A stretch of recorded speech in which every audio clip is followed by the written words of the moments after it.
Thank you, Bob. Let's see a few little things, and then we'll turn it over to some questions. This agreement was signed last night at about 7:50 p.m., so it's fun to live dangerously. Department of Justice signed it. In your press packets, there are names and addresses for and telephone contact information for John Cannon, who's one of the top legal scholars, environmental legal scholars in the country, who has been following this case closely. We have contact information for Trout Unlimited, for the Southern Environmental Law Center, for the Lynn Haven Now organization, and others who are available to comment if you would like. John, Elizabeth, Roy, anything I was supposed to say that I haven't said yet? All right, very good. Well, we're happy to take questions. Any of us are available for any of your questions, or we can be available for some one-on-one after the conference. Tim. Yeah, it was reported that at least one of your partners in this lawsuit wasn't terribly happy with it, the Virginia State Watermen's Association. Can you talk about that? What's the difference there? You're referring to Ken Smith, and I think a quote in the Daily Press that came out yesterday. Ken Smith has made his living off the bay for his entire life. He has enormous frustration in the quality of the water. He and the Virginia Watermen's Association are signing on to this agreement, but I think Ken let some of his frustration show with just how long he's been waiting for clean water in a comment yesterday, and I'll let you talk to Ken if you like, and he'll speak for himself. Well, wasn't his point that, in essence, the real meat behind this agreement comes from Congress in terms of its funding for the Baker? Well, again, I've talked to Ken a number of times. I don't get that so much from Ken in recent days. What I think Ken is concerned about is he wants to see this different from prior agreements. He wants to see action, as we all do, and he'll be watching, as we all will. So, but please don't let me put words in his mouth. Talk to Ken. No. But he's there. They are on on the settlement. Yes, Pamela. I wanted to know, it appears that a lot of what's covered in the settlement agreement are things that EPA already has in the works or has already promised to do. Can you discuss that a little bit about why that seems to be the universe of most of what we're talking about here? Sure. 1983, 1987, 2000, good words on paper, but they were all voluntary. This is a legal document. And if this is not implemented, the Chesapeake Bay Foundation will go back to court. That's the difference we see. But as you in the press will be watching, so will we. But we've had promises before, but never a legal document as a result of litigation. So that's what we think is different. But we have healthy skepticism as well, so we're going to be pushing and watching as well. In the settlement negotiations, did you at all attempt to get something more or anything new out of EPA?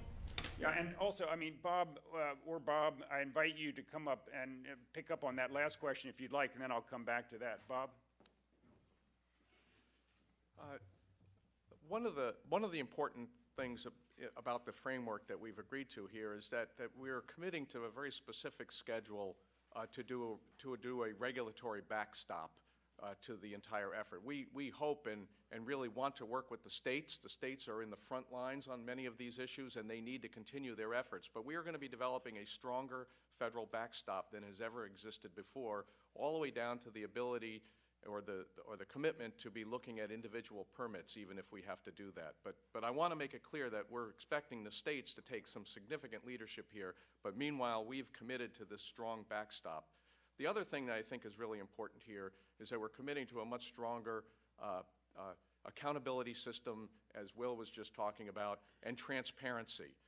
There will be an ability for people to see what is going on and how progress is being made on these different parts of whether it be the TMDL watershed plans, or whether it be individual permits, or whether it be the regulatory processes. There's going to be an accountability system that we're going to jointly put into place here. And finally, I want to say that an executive order from the President of the United States instructing the federal agencies to get their act together on all of these matters related to Chesapeake Bay is a pretty powerful commitment on the administration to all of us who are responsible in the agencies. And that is something that hadn't existed before as well. Sure. But a lot of these things we're talking about here were in response to the executive order from last May, so it seems to me like EPA isn't being required in the settlement to do much extra than we've already promised to do. Well, I'll, again, as a reflection of our commitments, we are agreeing in this legal document to those schedules. And I think that that's something that is different. And I think it's what I pointed out earlier in my opening comments is that we want to get on to doing this work as opposed to continually discussing, how we should do it. And Pamela, as important and as excited as I am about the executive order is being signed by the Obama administration. And I'm not making any sort of political prognostications, but our agreement is our settlement is with the institution of EPA. And there may be other administrations in power going forward. What this is that the executive order is not is a legal document.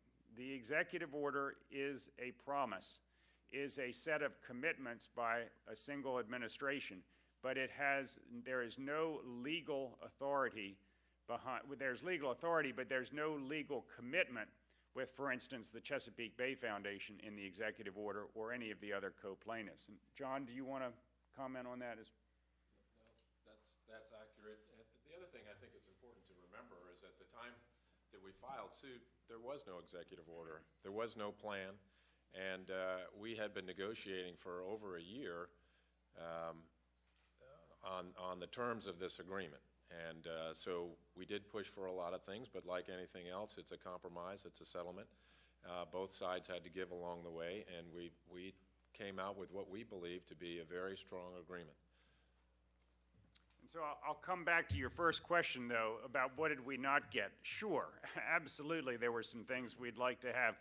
I think they fall into primarily a category of things that EPA did not feel that they could commit to because it involved other parts of the federal government. So there were things related to some things that involved the Department of Transportation for stormwater from transportation projects, things that revolved around agriculture, even some things that have revolved around air, which EPA could not commit to at this time. So we didn't get everything, but we think we've got enough to come to a settlement agreement. And there's a question here. Yes, sir. Primarily for the EPA people. We don't function in a financial environment all together here. We have a number of states, particularly New York and Pennsylvania, that have been struggling with their budgets and still are. How do you prevent an unfunded mandate? Because not all the money is going to come from the federal level. And how do you address these things? Well, we are in unusual economic times, and I think everybody needs to recognize that. But if you look at the combined capacity of all these states and the federal government together and look at what needs to be done at the Chesapeake Bay, we will be working at the federal level the President's budget has already been proposed to the United States Congress. There are increased funds there for the Chesapeake Bay. There are increased funds for infrastructure under EPA's water and wastewater, particularly in this case it would be wastewater programs. And the Department of Agriculture is making commitments to look at how their funds are targeted as well. So we are all committing to look at, in the scarce resource world, to be able to make some of those choices to achieve the goals that we've all agreed to.